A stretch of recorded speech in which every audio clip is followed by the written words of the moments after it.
Yo, what's good, fam? Welcome to PNP. It's your boy Rashad, one half of PNP. And today we're gonna do something a little different. I've been hearing a lot of rumors on Twitter and seeing it all over Twitter and YouTube and all over the place that Derrick Brown is a bust. Okay, they don't like the fact that we spent the first round top 10 pick on Derrick Brown. And yeah, one can argue that position isn't as valuable, and you shouldn't spend top 10 draft picks on defensive tackles. But I'm gonna tell you why he's not necessarily a bust just yet. Again, I don't operate off of gut feeling or hot takes. I really dive into the statistics and analysis just to make sure I understand that my opinion and my gut feeling is backed by something. So what I'm going to do is give y'all the research that I've been doing in regards to Derrick Brown, in regards to the defensive tackle position, and why it's too early to call Derrick Brown a bust. Now, before we get into this, make sure you hit that like button, subscribe button, notification bell, and comments. Let me know what's good. We're trying to get 15,000 subscribers. You heard me say it 1,000 times. The subs have slowed up a little bit, so let's hit that subscribe button. If you're on the fence, you haven't subscribed yet, please go ahead and hit that subscribe button. That'll help the channel out tremendously. All right, now let's go ahead and get into the content. Now, before we even get into the content and the research that I've done, we must understand the defensive tackle position, right? Usually there's a 0 tech, a 1 tech, or /1 tech, and then there is a 3 tech, okay? The 0/1 tech defender is responsible for controlling his gap and expected to handle the double team by the center and the guard, okay? Usually they suck up the double team and they consume space, okay? That's usually the 0 tech. The 3 tech is typically the defense's premier interior pass rusher, okay? Relying on a combination of power, speed, and quickness to beat potential double teams and get to the quarterback. Now, understand that Derrick Brown has been asked to play 3 tech 70% of the time while being a Carolina Panther, okay? The other 30%, he's been playing nose tackles or /0 or 1 tech, okay? So understand what Derrick Brown's being asked to do before you guys go off and say he's a bust, because Derrick Brown is a really good pass rusher. We've seen him get it done from a pass rushing perspective, okay? We've seen him get it done, and I have the film to prove it, all right? So again, we have to understand what Derrick Brown has been asked to do the bulk of the time. That being said, here is a visual representation of those techniques, right? The 0 technique lined up straight over the center. The 1 technique is right between the guard and the center, and then 3 tech is right off the guard in between the tackle. Okay, so that's just to understand and make sure you're visualizing where this guy is lining up on the field. So now let's take a quick look into the past. Okay, we have to go back to the past to understand when the last time our run defense was stout. When our run defense is stout, we had brought in K'Wan Short and Star Lotulelei. Those guys were brought in together as a package deal in the draft, and once those guys were brought in together, they provided an immediate impact, okay? These grades that you guys see are a summation of their first 2 years with the Carolina Panthers. So we took year 1 and year 2 grades and averaged them out, and that's how we came up with these grades. So as you can see, that the total grade for K'Wan Short was 77.7. His run defense was great at an 80.5, and his pass rush was a 65.5. Okay, not necessarily a good pass rusher, but the run defense was great. Okay, now on the opposite side, Star Lotulelei, his grade was a 72.4, and run defense was a 75.5. Pass rush was a 59. Okay, so that being said, again, these guys worked off of each other. Both of these guys' run defense grade is good because they fed off of each other. Star Lotulelei was a 0/1 tech, K'Wan Short was a 3 tech, and supposed to be the pass rushing guy, okay? That's how it worked when our run defense was at its best, okay? That's how it worked. Now let's get into our current situation, right? Where are we getting gashed in the run game? And as you can see, most of these runs are from the outside, right? We're getting gashed on the outside. Now I'll explain how these numbers work, but I just want you to see that the bulk of the successful runs are to the edges, not necessarily up the middle, okay? That's important to understand, because you can look at how we're getting gashed, but look into the numbers, right? Look into the analysis of how we're getting gashed. And let me just explain these numbers, because the percentage is the success rate, okay? And let me explain the success rate. A play is successful when it gains at least 40% of its yards to go on first down, right? So on first down, in order for a play to be successful, it has to gain at least 4 yards, okay? Are we on the same page?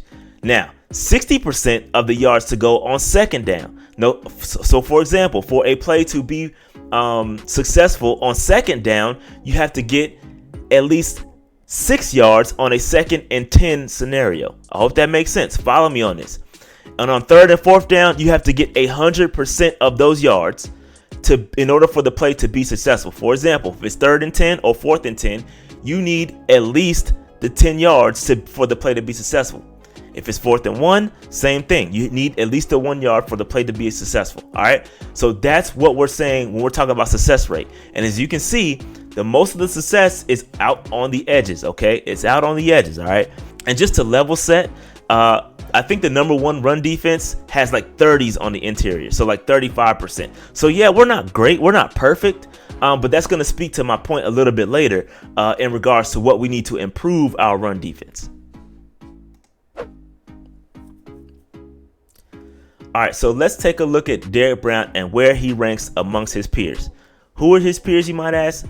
All the defensive tackles that were taken in the top 10, right, in the past 10 years. So there's 6 guys total that were taken in the top 10, and I'll reveal who they are later, okay, because it doesn't matter right now. I'm going to compare him against his peers. And what I've done was I've taken those guys' first 2 years, their first 2 years in the league, and I averaged out their grades, and this is where Derrick Brown ranks amongst those guys, okay? Total PFF grade, he ranks 4th. Run defense, he ranks 4th. Pass rushing grade, he ranks 2nd. And that pass rushing grade, it was off by 0.3 to the first place guy. So he's really close to being the number 1 pass rushing grade. And then, again, keep this in mind, Derrick Brown is still adding stats to his year 2. His year 2 is not complete. So keep that in mind when looking at these rankings, okay? Sacks, 6th. Hits, 1. QB hits, he ranks number 1. Hurries, 6th. Total pressures, he ranks 6th. Batted passes, he ranks 1st. And tackles, he ranks 6th, okay? Now let's take a look. Let's dive into this a little bit further. Now, as you can see, these are the 6 guys. Marcel Darius, Derrick Brown, Ed Oliver, Gerald McCoy, Sue, and Quinn Williams. Okay, those are the 6 guys that were taken in the top 10 over the past 10 years, going back to that's technically the past 11 years, because I went all the way back to 2010. Okay, so Marcel Darius, just look at the visual representation. Okay, he is close. He is close to where these guys are in their first 2 years. That's important. In their first 2 years. All right. In their first 2 years, this is where they rank. The white line is, or the white bar, is the total PFF grade. The black bar is the run defense, and the blue bar is the pass rush grade. Again, you can see that Derrick Brown is right there when it comes to the pass rush grade. His total grade is low, not the lowest, but it's low. And then his run defense grade is also not the lowest. So as you can see, Derrick Brown is right there with these other guys in their first 2 years. That's important to note, okay? Now, this is where the rubber hits the road when it comes to Derrick Brown. Of those 5 other guys, 4 of them have seen double-digit jumps in their PFF grades. Okay, we're not just talking double digits. We're talking 14-point, 16-point, 18-point jumps in their PFF grades. People have to understand the defensive tackle position is very physical. When these guys come from college, it's different. You're talking about grown men in the trenches. So I think it takes time for their bodies to adjust to the league. And I think Derrick Brown is going through that transition, okay? He's a strong, powerful dude. And I think year 3 is where it clicks for most defensive tackles in the league. Sure, there are some anomalies, of course. Of course, there's some anomalies out there. But as you can see, the guys that were taken in the top 10, it clicks in year 3 for them. Plus 18 points for Ed Oliver. Plus 16 points for Marcel Darius. Plus 14 points for Sue. Plus 14 points for Gerald McCoy. A lot of y'all would have written off Sue and said he was trash by year 2 based on his numbers. He had some of the worst scores. Gerald McCoy, same thing. He was not good in his first 2 years. He dealt with some injuries too, so there's some caveats there. And Quinn Williams is the other guy. He's dealing with some injuries right now, so he's actually down. He's down 8 points from his high in year 2. Now, again, here are the weekly grades for Derrick Brown. Very important. A lot of people are saying he's terrible. Bro, he's had 3 bad games out of the season, okay? 1 mediocre game against Houston, okay? A down game against Dallas, a down game against New England, his worst game, of course, came against Washington. But outside of that, he's been pretty good. And I think the most important thing to note is that he needs a Star Lotulelei. He needs somebody that's going to be able to consistently perform beside him in order for him to be successful. He needs somebody else to help him out in the trenches. Daquan Jones, Bravion Roy, those guys are solid. And I thought Daquan Jones was going to be a huge benefit, but he's not quite the guy I thought he would be, okay? So again, I just wanted to show you guys the weekly grades for Derrick Brown because it's not all bad. People are really overreacting when it comes to Derrick Brown and how, over these past couple games, he's had some bad games, but let's not throw the baby out with the bathwater here. Now let's talk about Derrick Brown. Let's watch some film because y'all must have forgot. Shout out to Roy Jones about how good Derrick Brown is in the trenches, man. This dude has been dominant in games. Go back and look at the Green Bay game from last year. There's been occasions where this dude has absolutely dominated other teams, and I think y'all really need some reminders, okay? And I'm gonna show you why Derrick Brown is not a bust, okay? Here we go. As you can see in this play right here, Derrick Brown is lined up at 1 tech, and he is right over the center, okay? Right over the center.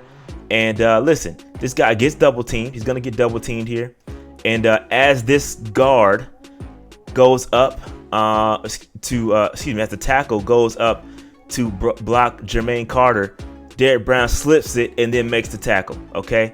Boom, slips it, reads the run, and makes the tackle in the backfield. Some of y'all told me he sucks against the run. If he sucked against the run consistently, he wouldn't be able to do that, okay? He's able to do it. And again, this is him playing 0 tech. Derrick Brown has been asked to play 3 tech most of the time, okay? Just keep that in mind, okay? Slips that, boom. I think the guard left him a little bit too quick, but there you go.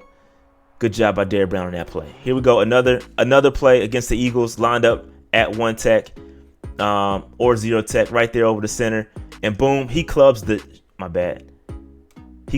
shit out of this guard. Watch him club this dude. Boom, clubbed him, got him out the way, got the pressure. I think the pressures matter, yo. Pressures matter. Getting in the quarterback's face, making him throwing the football. Again, that was an incomplete pass. That matters as well, just as much as the sack does. Okay, it doesn't get the glory. You're not gonna get a lot of the glory that guys want, but that matters, bro. That matters. Okay. All right, let's take a look at Derrick Brown here at 3 technique. And you're just going to see some explosiveness off the line of scrimmage here. He's going to get in between this gap. He's going to shoot this gap and then just get into the backfield, bro. This is good quickness, good explosiveness by Derrick Brown. Boom, reading that run and then making it happen. Making it happen immediately, bro. Making it happen immediately. Love that play by Derrick Brown, showing off that quickness. And again, that's from the 3 tech. And again, here's another 3 tech play. Right here, this is, again, hand fighting. Good hand fighting right there. Doesn't allow any push from the guard. Okay, no push from the guard. And then again, it allows he gets his hand on him, but then I think it allows Brian Burns to come in there, or is that Hassan? I think that's Hassan Reddick, to come in there and clean it up. Boom, good read by Hassan, and they all clean that up. That was a good read by Hassan on that read option. Here we go again, Derrick Brown, 3 technique. Boom. Just brute strength right here. This is just brute strength. Brute strength. Moves this guard out the way. Get out my way. Boom. Gets his hand on a guy. And shout out to Jermaine Carter getting in that gap, feeling it, and helping assist with that tackle. Again, he cleans it up, bro. Cleans it up really nicely. Here's another one. Where he's in 3 tech. Again, one-on-one. You ain't going to win that joint. One-on-one. Good play here, especially from a pass rusher. Again, Derrick Brown is a really good pass rusher, bro, from the defensive tackle position. One-on-one, you better get that man some help. Get that man some help. He beats the guard and does not finish. He's got to work on finishing, bro. That's the only thing, because listen, he leads all those guys that I mentioned earlier in QB hits in the first 2 years, but he's last in sacks. It's all about finishing. He's got to finish. And again, Hurts is mobile, so I'm not saying it's easy, but he's got to get the quarterback down, okay? And that's gonna do it. That's gonna be the film. Again, go back to last year too. Go back to last year too. Much better than you guys say or give him credit for. Much better. And that's why I don't think he's a bust. I think two things. You need to get him a running partner. Right? You need to get a defensive tackle that is a space eater. Someone that's going to eat up space to allow Derrick Brown to go to work. Now, you guys got to remember, what was Derrick Brown's biggest flaw coming out of college? It was pass rushing. He has completely flipped that narrative, bro. He is a really good interior pass rusher, bro. He's good. He's good. Of those guys in the top 10 that we just mentioned that were drafted in the top 10, he's second and could improve and be the first. Okay, so he's improved on what he needs to improve on. Did the run blocking or the run defense suffer? Probably.